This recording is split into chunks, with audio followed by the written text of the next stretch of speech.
Hey there, welcome to the Chronicle Postgame show. I'm Ryan Hoerger alongside Pandhare here at Cameron Indoor Stadium, where Duke took down Utah State 85-52 Sunday afternoon.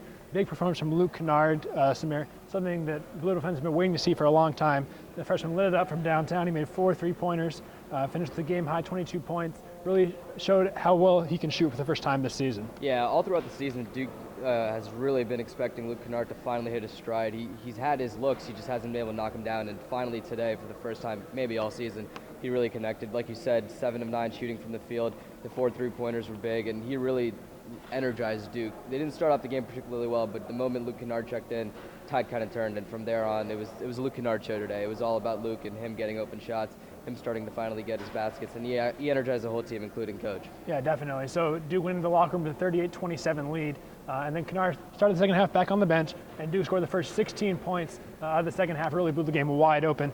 Grayson Allen had a big part of that. He had 4 early points, then a wing 3-pointer kind of busted open. He also had 22 points, maybe a little quieter than normal, save for one big dunk from Allen. But Samir, can we talk about Duke's start to the second half? They've struggled a little bit in the opening half of the game, so they're really starting to turn it on as soon as they come back for the second half. Yeah, and the Blue Devils absolutely clamped down on defense to begin the second half. That was really the key. Utah State just couldn't get open shots off, and Allen started to find his stride a bit. Ingram had a solid game as well, at 2 of 4 from the field.